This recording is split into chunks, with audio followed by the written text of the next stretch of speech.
Mean राशि वालों, जैसा कि मित्रों त्रिग्रही योग बन रहा है।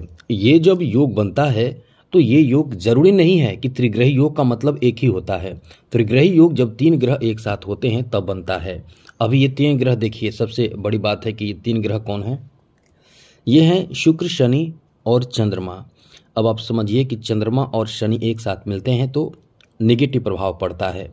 वहीं चंद्रमा शुक्र के साथ एक अद्भुत प्रभाव देते हैं, ऐसा प्रभाव जो इंसान के काया पलट कर देता है। तो यही चीज है कि कुछ आपको इसमें लाभ, वही कुछ नुकसान होगा। तो इससे आपको कैसे बचना है, क्या ऐसा करना है जिससे कि आपको नुकसान ना हो। और हम आपको बता दें 22 मई दोपहर 12:08 से केवल 3 दिन का ध्यान आपको रखना है। जी हाँ मित्रों, केवल 3 दिन तक ही ध्यान रखना है, क्योंकि त्रिग्रही योग का प्रभाव केवल 3 दिन तक रहेगा। इसमें जो नुकसान होगा वो 3 दिन तक आपको नुकसान होगा।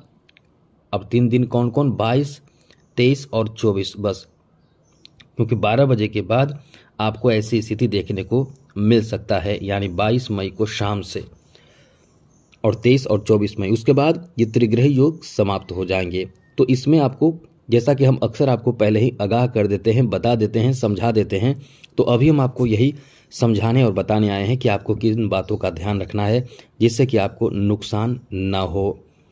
तो चलिए सबसे पहले तो बता दें मित्रों कि ये 3 ग्रह जैसा कि प्रभाव देंगे उसमें आपको बड़ा फायदा भी होगा। और वो फायदा क्या होगा आगे विस्तार से चर्चा करेंगे। अब उससे पहले मेरा आपसे एक बात कहना है कि आप बहुत ऐसे लोग हैं जिनका मैंने कुंडली देखा, कुंडली देखकर उनको जवाब दिया, लेकिन हम आपसे कई बार बोल चुके हैं कि कमेंट बॉक्स में आकर बता दिया करें कि आपकी कुंडली चेक हो चुकी है। इससे लोगों को ये पता चले कि कुंडली कितनी देखी जाती है प्रतिदिन, क्योंकि हम आपको बताएंगे तो उससे अच्छा है कि आप जिनके कुंडली चेक किए गए हैं वो कम से कम बता दिया करें। चलिए, और जिनको चेक कराना है वो अपना डेट ऑफ बर्थ, जन्म समय, जन्म स्थान, अपना नाम और एक प्रश्न करें। और ये ध्यान रखिए कि चैनल को सब्सक्राइब जरूर रखिएगा। कई लोगों को हमने बताया है क्योंकि उनके कुंडली में गुरु चांडाल दोष था। अब उनको इस कारण से कई तरह के नुकसान की स्थिति बन रही थी जो हमने बताया है। अब उससे आप नहीं बचेंगे, उसका उपाय हमने जो बताया है आपको मेल करके वो उपाय कर लेंगे तो बड़ा अच्छा रहेगा। बहुत तरह के दोष बनते हैं, इसलिए तो आपने देखा है अपने लाइफ में कि आपको सब कुछ होते हुए भी, आपकी मेहनत होते हुए भी आपको सफलता नहीं मिल पाता है। तो इसलिए तो आपको बचना है, इसलिए तो आपको इन सब बातों का ध्यान रखना है। तो चलिए आगे विस्तार से आपको बताएंगे, समझाएंगे आपके राशि के बारे में। लेकिन एक बात फिर से कहेंगे, चैनल को सब्सक्राइब जरूर रखिएगा, इससे आपको फायदा होगा, लाभ होगा। तो मित्रों ये सबसे अच्छी बात इस समय यह है कि शुक्र और साथ साथ चंद्रमा की युति जो है वो आपके लिए बहुत अच्छा प्रभाव आपकी राशि पर डालेगा। अब ये क्या प्रभाव डालेगा ऐसे समझिए, इस समय जो आप किसी तरह का कोई भी ऐसे कार्य कर रहे हैं जो कला से जुड़ा हुआ है उसमें आपको बहुत जल्द सफलता मिल जाएगा। ये आपको बहुत अधिक कलात्मक बनाएगा और इन कारणों से आपको ज़्यादा से ज़्यादा और जल्दी सफलता प्राप्त होगा।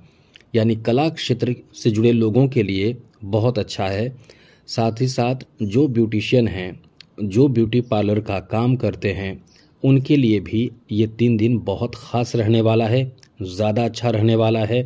साथ ही साथ फैशन डिजाइनिंग या फैशन से संबंधित कॉस्मेटिक कार्य करते हैं उनके लिए, साथ साथ मेरा मतलब कि कोई भी ऐसे कला और सजाना, संवारना और पेंटिंग, संगीत कला, इन सब से जुड़े लोगों को बहुत फ़ायदा मिलेगा ऐसे समय में।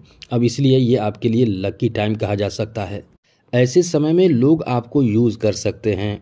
यहाँ आप अपने भावना पर कंट्रोल रखें, क्योंकि इस समय आप बहुत ही ज़्यादा दयालु हो जाते हैं, बहुत ही ज़्यादा भावुक हो जाते हैं, जिसमें आपके सामने कोई यदि किसी तरह की कोई ऐसी कष्ट सुना दे, तकलीफ़ सुनाए, अपना दुख सुनाए, तो आप उसे मदद करने के लिए सब कुछ करने को तैयार हो जाते हैं।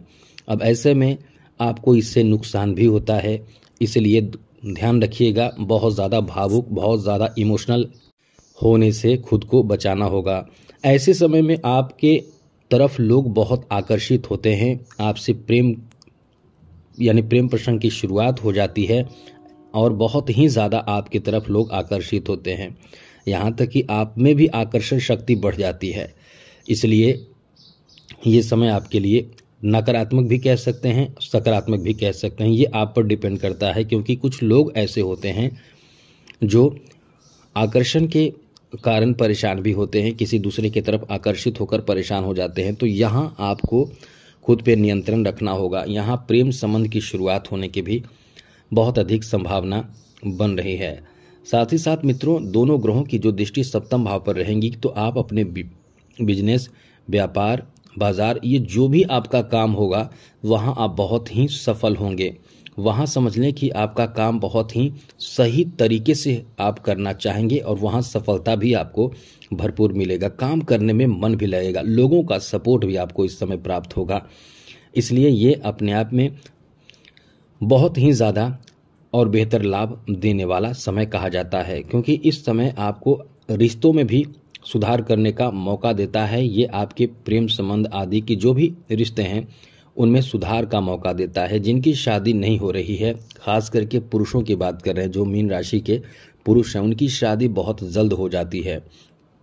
उनके लिए अच्छे रिश्ते इस समय आते हैं और अच्छे रिश्तों में जुड़कर आपकी शादी होने की संभावना बहुत ज़्यादा बन जाती है, बढ़ जाती है।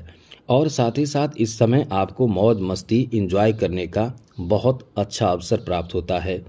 अब इस समय कुछ कठिनाइयों का सामना भी करना पड़े तो आप उसे बहुत ही आसानी से कर लेते हैं, क्योंकि आपका पूरा दिमाग जो होता है वो एकदम कह सकते हैं कि आप अपने आप में बहुत ही खुश रहते हैं, प्रसन्न रहते हैं। और कोई भी काम आप करते हैं तो बहुत ही ज़्यादा बेहतर तरीके से करना चाहते हैं। इसलिए ये अपने आप में अच्छा समय होगा। साथ ही अब इसमें नकारात्मक प्रभाव भी होगा, जैसा हमने बताया। तो ये ध्यान रखिएगा, किसी तरह का आकर्षण से बचें, किसी की तरफ एक्स्ट्रा अफेयर में जाने से बचें, क्योंकि ये चीज़ आपको इस तरह का प्रभाव ज़रूर देता है। अब एक बात और, यहाँ तो ये दो ग्रहों की बात हम कर रहे थे, अब बात करें शनि और साथ साथ चंद्रमा की, क्योंकि शनि और चंद्रमा एक साथ रहेंगे। अब जब शनि और चंद्रमा एक साथ रहेंगे तो ये नकारात्मक प्रभाव डालेगा। नकारात्मक प्रभाव में क्या डालेगा? विष योग बनता है। अब विष योग में यहाँ आपको, क्योंकि प्रथम भाव में विष योग बन रहा है, अब ऐसे में आपके विचार जो होंगे बहुत ही ज़्यादा गुस्सैल हो जाता है। आपके कार्य इस समय जो रुकावट उत्पन्न हो कार्य में, तो उसमें आपको क्रोध इतना आता है कि वो कार्य ही आप छोड़ देते हैं। इसी में नुकसान की स्थिति बन जाती है। साथ ही साथ विष योग का जो प्रभाव होता है वो थोड़े से आपको अस्वस्थ भी करता है, बहुत ज़्यादा नहीं लेकिन थोड़े से आपको अस्वस्थ करता है। मतलब आप थोड़े से परेशान होते हैं, मन आपका थोड़ा उदास होता है कि कभी कभी। अब ये देखिए, इधर से आपको शुक्र का चंद्रमा का बेहतर प्रभाव आपको खुशी देगा, इधर से थोड़ा सा निराश करेगा। निराश क्या करेगा? आप कहीं ना कहीं उन चीज़ों से अलग हो जाएंगे जो चीज़ आपको पहले से तकलीफ दे रहा था। तो यही समय होता है जहां आप बहुत कष्ट में तो रहते हैं लेकिन वहां से अलग हो जाते हैं। यहाँ आप बहुत ज़्यादा संकोची हो जाते हैं, मन आपका बहुत ज़्यादा संकोच करता है, यानी आप हेजिटेशन से परेशान रहते हैं। आपका कोई कार्य में विफलता का कारण बनता है हेजिटेशन। तो ये आपको ध्यान रखना है। काम जो भी करें या कोई भी अपने कार्य में खुलकर रहने की कोशिश करें। इस समय इन्हीं से आपको ध्यान रखना है और बहुत ज़्यादा परेशान होने की ज़रूरत नहीं है। थोड़े से आप इस समय अपने आप पर नियंत्रण करें और कोई भी कार्य, चाहे बिजनेस का हो चाहे कोई भी ऐसे कार्य हो, अपने कार्य को गुप्त रखने की कोशिश करें, क्योंकि शत्रुओं का आपके ऊपर नज़र बहुत विशेष रहता है कि आप क्या कर रहे हैं, कब उठ रहे हैं, कब बैठ रहे हैं। मतलब आपको सतर्क रहना चाहिए। बहुत कुछ ज़्यादा परेशान होने की ज़रूरत नहीं है। तो आज के लिए इतना ही। जय माता दी, राधे कृष्णा, ओम नमः शिवाय।